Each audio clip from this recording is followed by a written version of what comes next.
시청자 여러분 안녕하십니까? 요즘 힐링이란 말이 대유행입니다. 치유라는 뜻이죠. 근데 유감스럽게도 우리는 세계 최고의 자살공화국에 살고 있다 이렇게 말할 수 있겠습니다.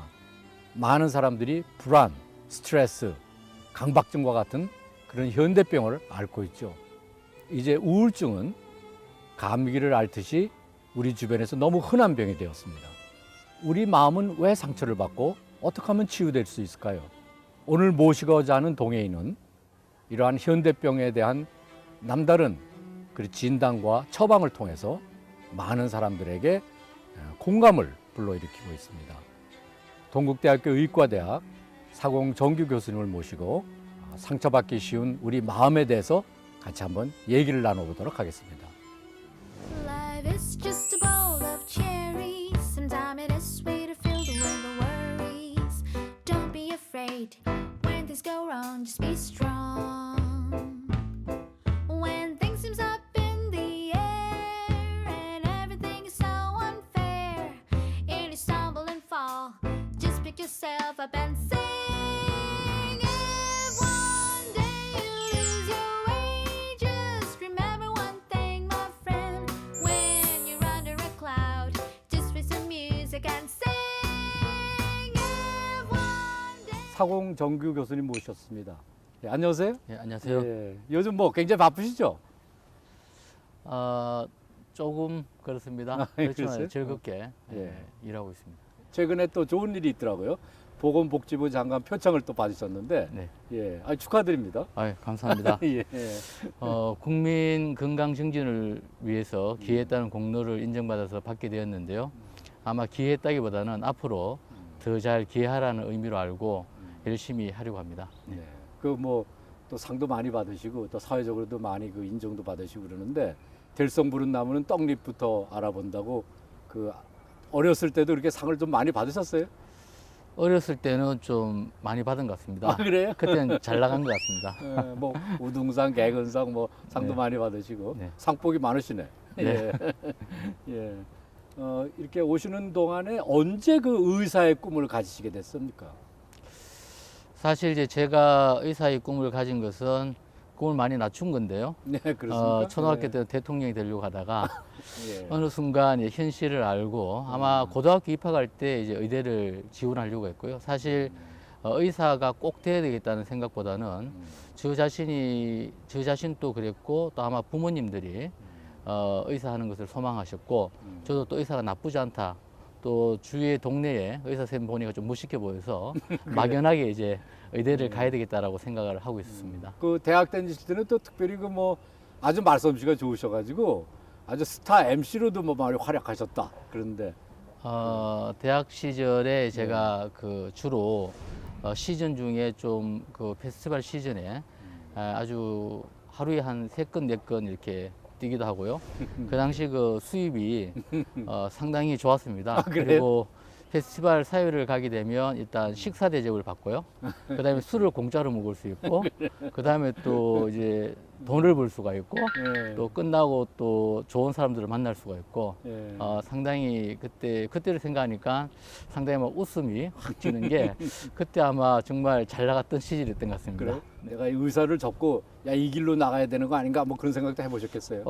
사실 그 당시에는 대학 축제에 요즘처럼 연예인이 지방에 오는 경우는 좀 드물었습니다.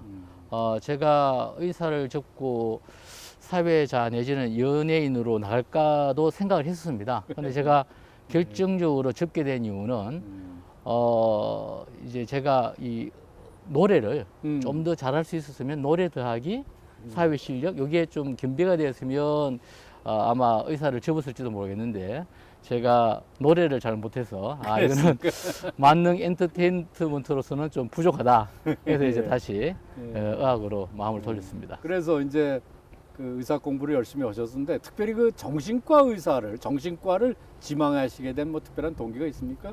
의학과 본과라 그럽니다. 의학과에 지나가고부터는 수업을 들어야 됩니다. 그래서 들어봤더니 정신의학이 다른 의학하고 참으로 차별되는 점을 느꼈습니다.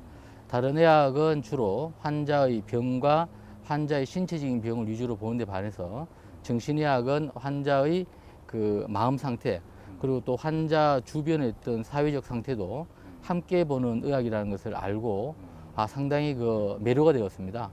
그래서 제가 정신의학을 해야 되겠다라는 생각을 갖고 혹시 제가 할 수 있는 자격이 있을까 싶어서 그 당시 그 정신의학을 레지던트를 하던 우리 그 선배를 만났습니다. 만나서 형님 제가 정신과에 좀 관심이 있는데 지원해도 되겠냐 이렇게 여쭈어봤더니 그 선배님이 하시는 말씀이 정신과 의사가 되기 위한 조건은 딱 한 가지다.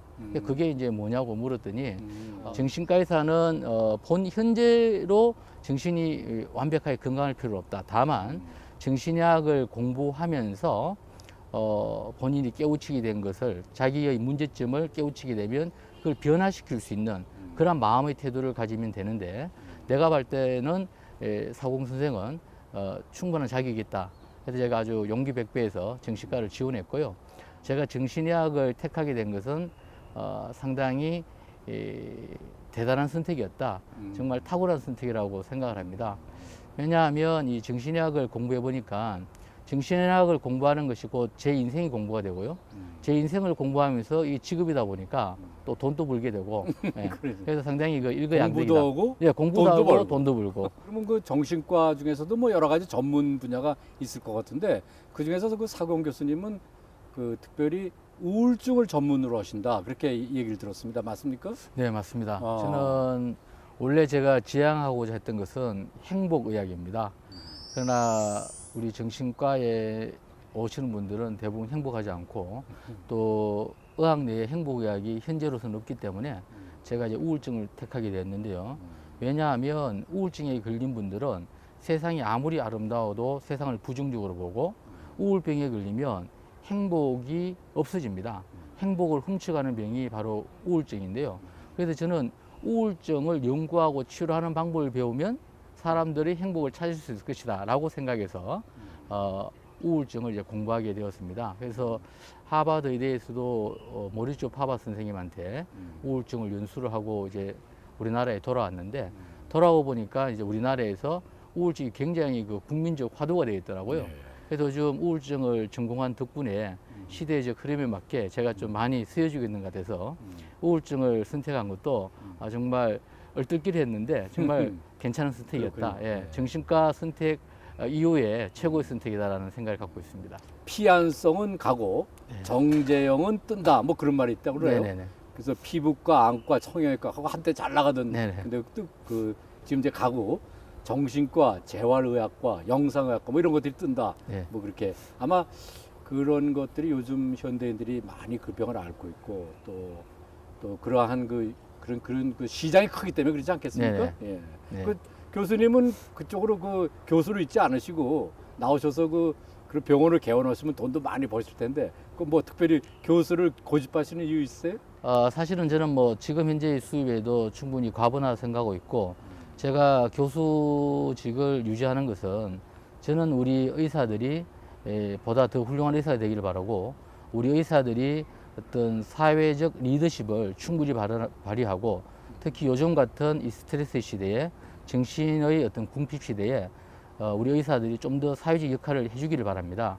그래서 그렇게 하는 제가 가장 빨리 그 일을 도울 수 있는 첩경은 제가 바로 교수가 되어서 앞으로 의사가 될 사람들에게 적절한 또는 효율적인 또는 그러한 방향으로 해서 교육을 시키는 것이 올바르다라고 생각해서 교수직을 계속 유지하고 있고요. 사실은 오늘 이제 총장님 뵈니까 제가 영광스럽고 대단히 반가운데 저는 이제 웬만한 사람들 앞에는 긴장하지 않습니다. 제가 대학 교수다 보니까 총장 그러면 제가 제일 높은 사람이 총장님이라서. 아니 근데 또 저는 또 반대로 우리 상원 교수를 만나니까 또 긴장하게 되는데 네네. 이거 뭐 저를 너무 이렇게 꿰뚫어 보는 게 아닌가 뭐 그런 또 아. 긴장도 됩니다.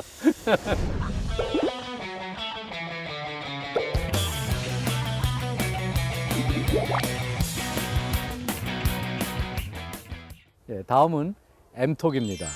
M톡은 그 시청자 여러분의 질문과 MC가 주는 강직구로 되어 있는 그래서 이제 우리 우리 출연자와 네. 우리 시청자 사이의 간격을 좀 줄이는 네. 뭐 그런 좀 가벼운 질문을 이렇게 할 테니까요. 네. 우선은 그 OX 질문입니다. 네네. 가볍지 않을 것 같은데. 예, 대답해 주시면 네네. 고맙겠습니다. 자, 첫 번째 질문입니다. 네. 나는 우울증 전문가다. 하지만 나도 가끔은 우울할 때가 있다. 우울합니다. 아, 그렇습니까? 가끔은. 네. 그래서 우울증을 겪고 있다 할 수 있습니까? 우울증까지는 아니고요. 네. 다만 제가 우울감이 있을 때가 있는데, 그러나 저는 그 극복하는 방법은 압니다. 예. 이 우울감이 지금 내가 느끼고 있는 감정과 생각일 뿐 이것이 영원하지 않다는 것을 믿고 있기 때문에 그것을 잘 극복할 수 있습니다. 다음, 겉보기에는 내가 정신적으로 뭐 멀쩡하게 보이나 나도 한때 청년 때 젊은 시절에 정신을 놓고 살았다. 예, 논다고 정신을 놓고 살았습니다. 네. 주로 뭐라고 놓으셨습니까? 주로 뭐 음주 가무, 예, 플러스 알파 이렇게. 그래요? 네. 예. 전혀 그러면 뭐 그 정신병에 무슨 뭐 정신을 놓은 것 같지 않은데 네, 놀 때는 정신을 놔야 됩니다. 정신을 네, 놔야 네. 됩니까? 그것이 노는 예, 것입니다. 네. 예. 아내와의 결혼에 정신과 전문으로서의 어떤 그런 그 심리학적인 지식을 제가 활용을 했다. 심리학적 기술보다는 어떤 사교인으로서 노는 사람으로서 어떤 기술을 활용했습니다. 네. 본래 그런 본인이 갖고 있는 끼를 활용했다. 네네네. 아, 그렇습니까? 예. 아내가 이제 제일 처음에 결혼했을 때는 제가 말을 하니까 아주 말을 잘 듣더라고요. 왜냐하면 제가 정신건강의학과 의사니까 좀 말이 좀 상당히 좀 와닿고 좀 상당히 있어 보였던 모양이에요. 그래서 몇 년 지나니까 오히려 그 아내가 제 정신과 의사가 되고 제가 말할 걸 다 알아요. 예. 이렇게 말하면 이렇게 말하겠지. 네. 잘못하면 네, 역전되죠. 완전 역전당해서 지금 제가 이제 주로 예. 상담을 받아야 될 처지입니다. 그러니까 일단 역전이 되면 다시 탈환하기는 쉽지 않은 것 같습니다. 네, 탈환을 포기하는 것이 잘 사는 거다. 예, 그게 행복의 네. 하나의 길이 아닌가. 네. 예. 다음 질문입니다. 요즘 방송 활동이 뜸했는데 오늘 보니 톡톡 동해인의 사회자 자리가 탐난다. 탐납니다. 그렇습니까? 네, 대단해요. 아마 우리 이복은 우리 PD님이 또 다시는 안 불러주셔갖고 한참 있다가 예. 오랜만에 나온 것 같습니다. 아마 이 프로그램은 예. 제가 여담을 말씀드렸고 이 프로그램의 가장 그 MC로서 책임자는 우리 총장님 같습니다. 아, 그렇습니까? 네, 저는 한 번 나온 것만 해도 대단히 영광입니다. 아이, 고맙습니다. 고맙습니다. 제가 그 소리 듣자고 한 건 아닌데. 예. 지금 인터넷에 각종 그 심리 테스트가 떠돌고 있는데 그건 말짱 거짓말이다. 말짱 거짓말은 아니겠지만 사실은 그래서 신뢰성은 상당히 떨어집니다. 오히려 그러한데 우리가 투자하기보다는 본인이 고민이 있을 때 주위의 지인들이라든지 자기를 사랑해 준 사람들에게 이야기를 하고 아니면 또 정신건강의학과 전문의라든지 아니면 주위에 또 종교 지도자 선생님들을 찾아가는 것이 본인들의 인생에 더 큰 도움이 될 거라고 생각합니다. 네. 믿을 것은 못 된다는 말씀을 드리고 싶습니다. 다음 질문입니다. 네. 나를 크게 가르치는 환자가 있다. 늘 배웁니다. 그렇습니까? 네. 환자를 통해서. 환자를 통해서 어떤 부분은 환자의 긍정적인 면을 배우고 어떤 부분은 또 타산지식이라고 내가 그렇게 해서는 안 되겠다라는 거. 또한 환자의 어떤 케이스를 통해서 제가 직접 인생을 다 겪진 않지만은 제 3자적 관점에서 여러 인생을 경험하기 때문에 제가 살아가는 데 상당히 도움이 됩니다. 그래서 저는 늘 환자분들께 마음속 깊이 감사한 마음 갖고 있습니다. 요즘 그 대중문화가 그 외설, 폭력이 난무하는데 이런 것들이 현대병의 하나의 중요한 요인이 된다.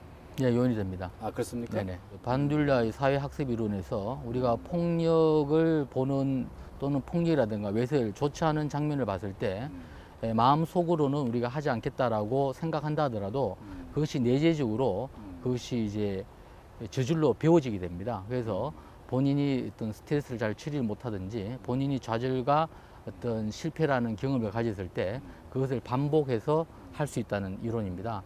따라서 우리가 폭력의 장면에 많이 노출될수록 그러한 경향이 커지기 때문에 사실은 우리 언론이라든지 영화라든지 기타 등등 문화에서도 그러한 부분에 대해서 좀 자제를 해 주셔야 되고요. 특히 중요한 것은 소아청소년 애들에게는 더욱더 소아청소년들은 전두엽이 발달되어 있지 않기 때문에 어른들보다 거기에 피해적인 영향이 더 크다 이렇게 볼 수 있습니다. 예전에 그로 수사반장이라는 게 있었는데요. 그 수사반장도 사실은 대부분 폭력을 일으키거나 범인들이 잡혀서 죗값을 받게 되는 그러한 프로그램입니다. 그러한 프로그램조차도 거기를 통해서 어떤 그렇게 범죄의 어떤 그 수단이라든지 방법론을 배우게 된다는 거죠. 반드시 잡히기 때문에 이것이 이제 안 해야 되겠다는 생각은 이성적으로는 들지만은 무의식적으로 그것이 잠재되어 있기 때문에 수사반장 같은 그러한 프로그램조차도 저희들이 좀 부정적인 영향이 있다고 보거든요. 하물며 지금 나오는 어떤 영화들 같은 경우에는 오히려 범죄를 일으키고도 적절한 어떤 처벌을 받지 않고 끝나는 영화도 많지 않습니까? 그렇다면 더 큰 문제가 될 수 있겠죠. 그 지금 의사, 교수, 또 방송인, 컬럼니스트, 강사, 또 사회 활동가 뭐 이런 거 여러 가지 그 아주 그 멀티플레이어라고 볼 수 있는데 그 중에서 어떤 게 가장 마음에 듭니까? 일단 사공정규가 가장 마음에 들고요. 사실은 그것이 멀티플레이어지만 저로서는 하나입니다. 왜냐하면 제가 추구하는 바는 같습니다. 제가 추구하는 바는 정신건강 정진, 마음건강 정진 이러한 것을 통해서 저도 좀 더 행복해지고 또 우리 다른 사람들도 좀 행복하게 만들어주고 싶은 모든 것이 행복이라는 그 목표하에서 다 이루어지는 것이기 때문에 이것을 구별해서 어느 하나는 맞고 어느 하나는 틀리다라고 말하기는 좀 어려울 것 같습니다.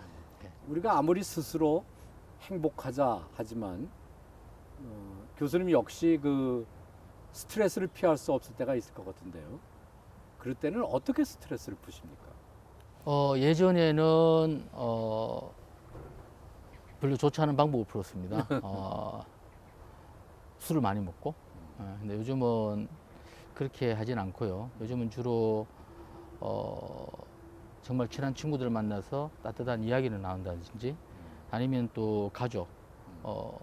예전에는 제가 그 제 집사람을 이렇게 챙기는 스타일이 아니었는데 요즘은 이제 집사람하고 이제 식사를 한다든지 또 아이들하고 식사를 한다든지 또는 저는 이제 명상을 스트레스가 있을 때마다 합니다. 평소에 해야 되는데. 네. 뭐 마지막 질문입니다. 네네. 그 기분이 울적할 때 즐겨 부르는 노래 같은 거 있습니까?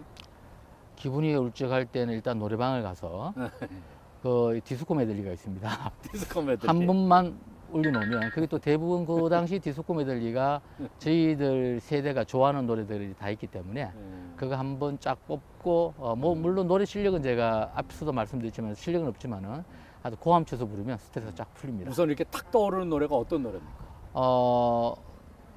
그 건너도 있고요. 예, 아파트도 있고요. 아파트도 있고. 네네. 주로 이제 목층이 높아지는 소리. 예. 예. 소리를 마음껏 지를 수 있는 그런 노래를 현란한 춤과 함께요. 예. 네. 잠깐 그 노래를 좀 소개해 줄 수 있습니까? 노래는 노래는 제가 예. 갑자기 안개가 되어버렸는 머리가요. 갑자기. 예. 예, 알겠습니다. 예.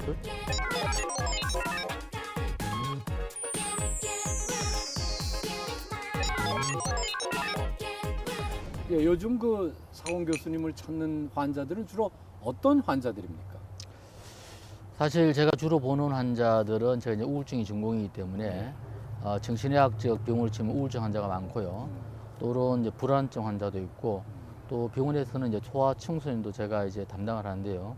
대개 성인 기준으로 말씀드리면 그 환자의 의학적 질환명은 다를 수가 있고 호소하는 증상은 다를 수 있지만은 그들이 호소하는 키워드는 공통된 것이 있다 이렇게 봅니다. 대개는 성공에 대한 어떤 실패감, 그에 대한 좌절감인데요. 실패감과 좌절감 때문에 환자분들이 고통스럽다기보다는 그 이후에 실패하고 좌절했는데 주위에 자기 편되는 사람이 아무도 없다. 그래서 격려받지 못하고 위로받지 못함에 대한 어떤 외로움이랄까, 어떤 그러한 데 대한 갈망이 되게 공통된 거였고요. 그래서 사실은 가장 중요한 치료는 우리 사회가 또 우리 각자 한 분 한 분이 타인에 대해서 배려하고 따뜻한 사회가 돼야 된다.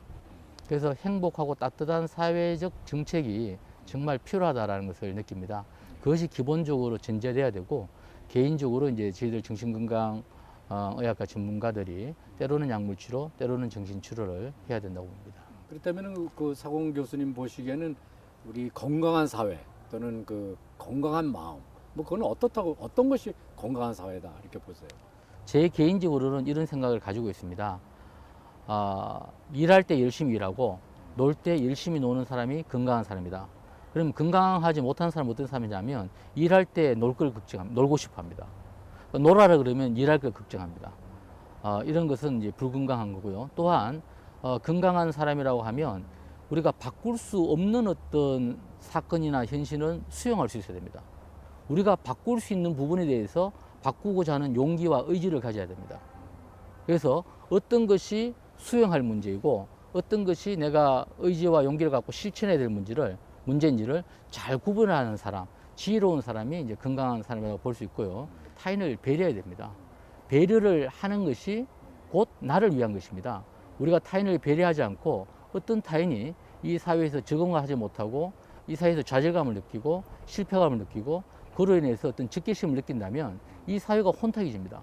이 사회가 혼탁해지면 바로 나 자신도 그게 영향을 받기 때문에 정말 우리가 사회적으로 좀 지위를 잃으신 분, 나름대로 좀 뭐 소위 성공하신 분들은 사회적 약자에 대한 그러한 어떤 배려라든지 또는 국가적 정책이 굉장히 필요한 시대라고 봅니다. 네, 특별히 이제 사공 교수님께서는 학교 폭력 문제에 대해서 상당히 많이 애정을 가지고 지금 활동을 하고 계신 걸로 알고 있습니다.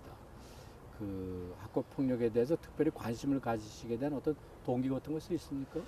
사실은 2011년도 12월 달에 대구에서 한 중학생이 아이들한테 그 시달림에 못 이기다가 네, 이제 자살하는 있었죠. 사건이 일어났고, 그 이후로 계속해서 이제 자살 사건이 일어났고, 우리 사회의 화두가 되고 정부도 관심을 갖게 되고 모든 사람이 관심을 갖게 되었습니다.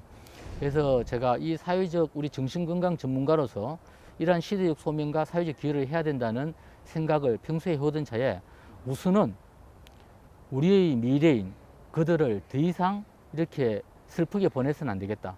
그들에게 우리가 더 이상 얼룩을 남겨서는 안 되겠다.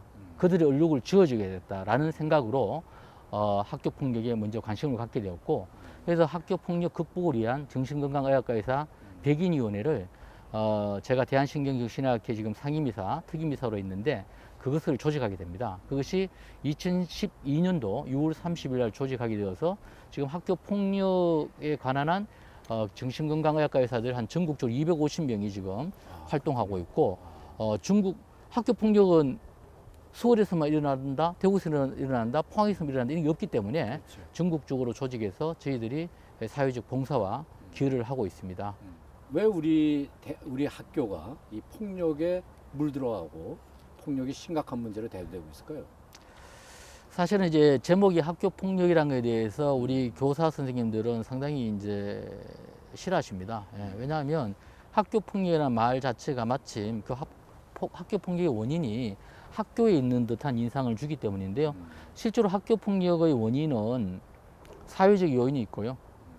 사실은 학교 폭력을 제가 환자분도 만나고 또 일을 하게 되면서 공부를 하게 되면서 이게 결국은 우리 사회적인 것의 축소판이다. 축소판. 예, 그것이 이렇게 전이 돼 있다. 그렇죠.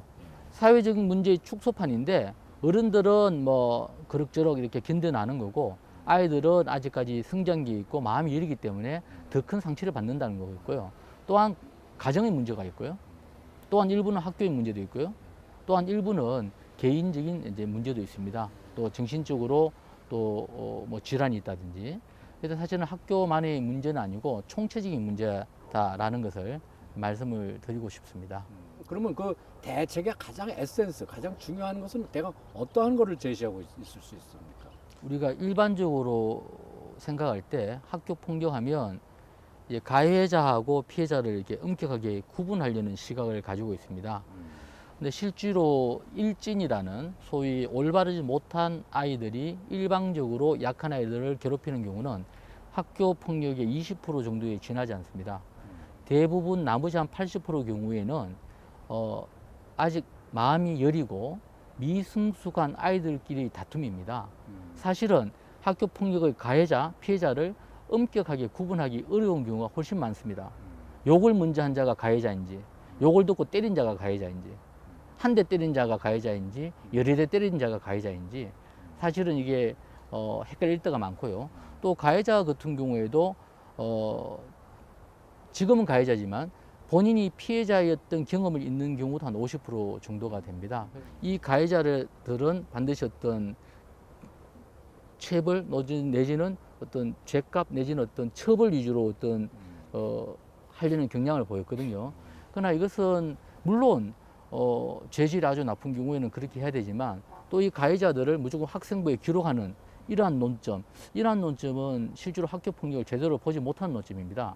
가해자와 피해자 모두 치유하는 프로그램, 모두 함께 할 수 있는 프로그램이 되어야 되고요. 또 하나 일반적으로 생각할 때 대개 가해자는 20%, 피해자 10%인데요. 나머지 70%에 주목해야 됩니다. 나머지 70%는 이제 방관자죠. 사실은 이 방관자들을 방관자로 놔둘 때 학교 폭력은 사라지지 않습니다. 이 방관자들을 학교 폭력의 지킴이로 만들어야 됩니다. 아이들도 아이들이지만 또 그거를 당하게 되는, 또 그것을 바라보게 되는 그 부모님들이 그 받는 그 스트레스와 또 상처도 굉장히 깊을 거라고 생각하는데요. 어떻습니까? 당장 제 아이가 맞고 들었다 하면 기분이 좋을 분은 없겠죠. 그러나 우리가 분명하게 생각을 해야 되는 것은 행복은 성적순이 아니듯이 우리가 살아오면 다 느끼는 거 아닙니까? 그래서 정말 아이들이 무엇을 좋아하고 아이들이 무엇을 하고 싶어 하고 아이들이 어떻게 하면 인생을 즐겁게 살고 어떻게 하면 인생을 가치롭게 살고 어떻게 하면 행복하게 살아야 될지에 대해서 심각한 고민을 해야 됩니다. 그러나 우리는 너무 아이들 한쪽으로 몰진 않았는지 반성해야 되고요. 그리고 만약에 우리 아이가 피해자라면 대부분 이런 말들을 하죠. 뭐 속상해서 그런 말씀을 하시겠지만은 야, 왜 맞나? 너도 때리지. 예. 그런 말씀을 하시면 안 되고 아이를 그동안 얼마나 힘들었는데 이야기해줘서 고맙다라고 격려해주고 함께 문제를 풀어가야 됩니다. 그리고 우리 아이가 가해자라면 우리가 수긍을 하고 그렇다고 우리 아이가 가해자로 해서 막 애를 갖다 막 체벌을 하고 이러면 안 되고 애를 충분히 애의 이야기를 듣고 애가 반성한다는 전제하에서 아이를 격려해 줘야 됩니다. 반성한다는 전제하에서 위로를 해주고 다음에서는 그렇게 하면 안 된다는 이야기. 그리고 피해자가 얼만큼 힘들었겠냐는 얘기를 같이 나누고요. 그 아이를 데리고 피해자 학생과 피해자 부모에게 함께 가서 정중하게 사과를 해야 됩니다. 어떤 경우에는 가해자 아이인데 가해자 부모가 괜찮아, 내가 다 책임질게. 그런 건 옳지 못하고요. 옳지 못하죠. 반드시 아이들에게도 책임을 지게 돼요. 그게 체벌이 아닌 함께 사과하고 다음에는 다시 하지 않겠다는 그러한 의미로서의 조치가 필요하다고 봅니다.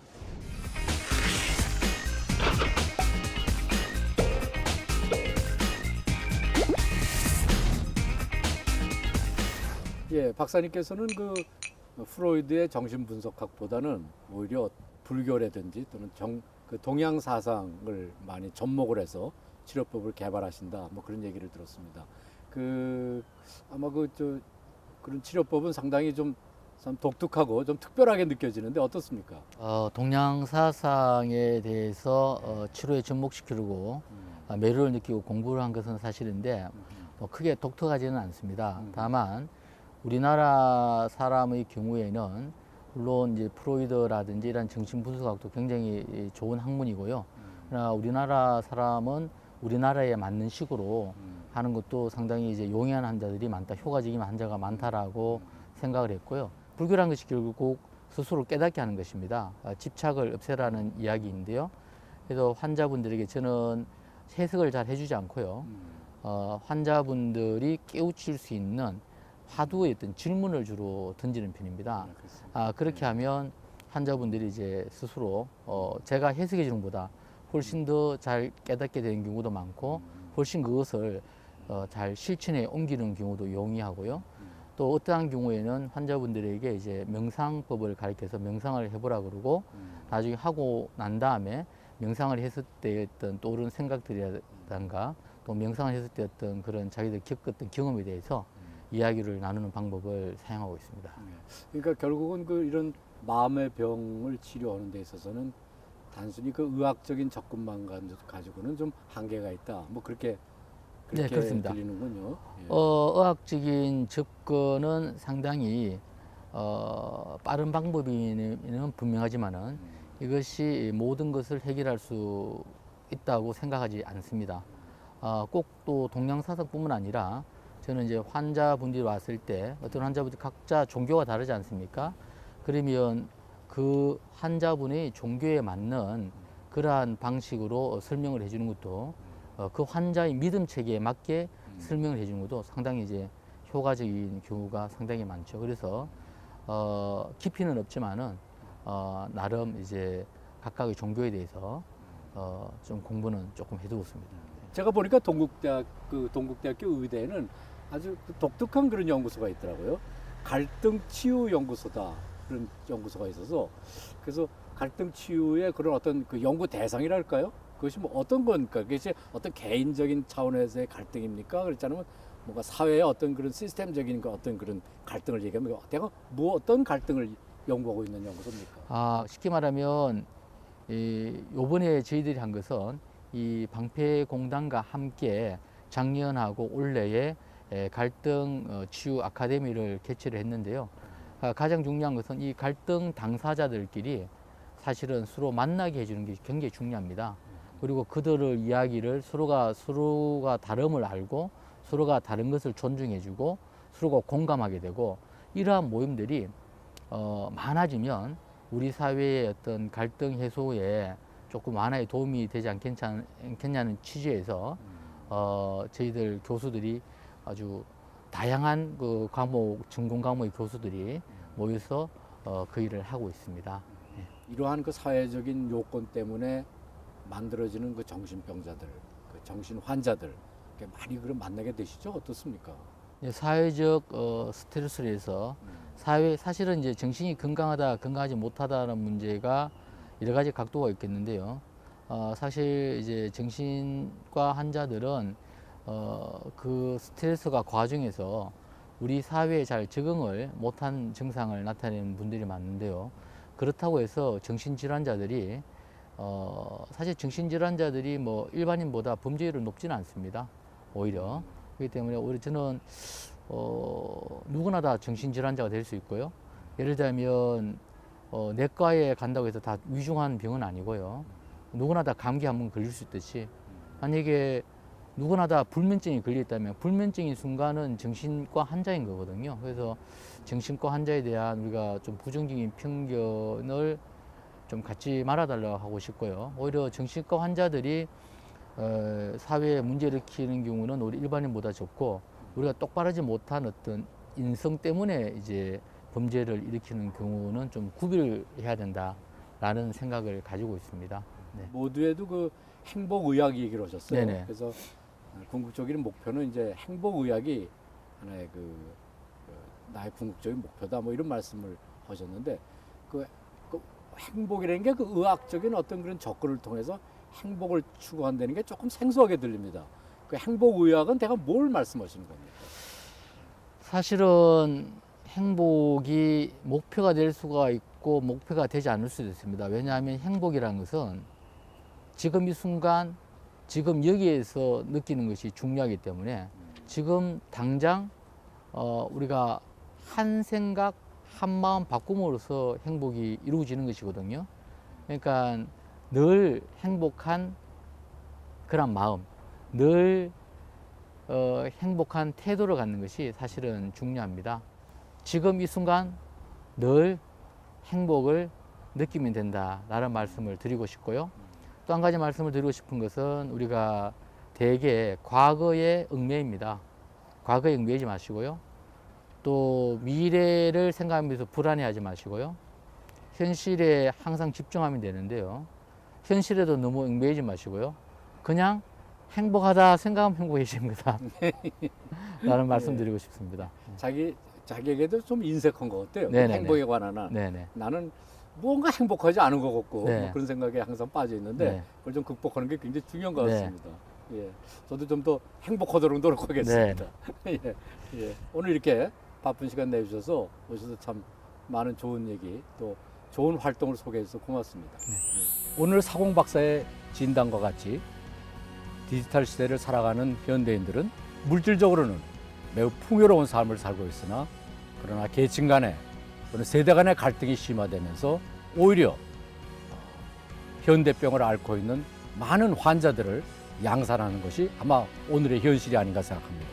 마음의 상처를 안고 살아가는 이웃들에 대해서 우리가 열린 마음을 가지고 보다 따뜻하게 우리의 손길을 내밀 때 우리 마음의 상처를 치유하는 그런 하나의 계기가 되지 않을까요? 건강한 마음 지킴이 사원 교수의 건투를 기원해 봅니다. 다음 이 시간에는 경주환경보호협의회 박도문 회장님을 모시도록 하겠습니다. 기대해 주시기 바랍니다. 시청자 여러분, 톡톡 동해인 오늘 같이 해주셔서 감사드립니다. 다음 시간에 또 찾아뵙도록 하겠습니다. 안녕히 계십시오. 이 프로그램에 참여하신 분들께는 영일대에서 상품권을 드립니다. 그 사원 박사의 어떤 모든 면을 다 보여줬다 이렇게 생각하십니까? 모든 변은 보여드리지 못했지만은 아주 즐거운 시간이었다는 것을 말씀드립니다.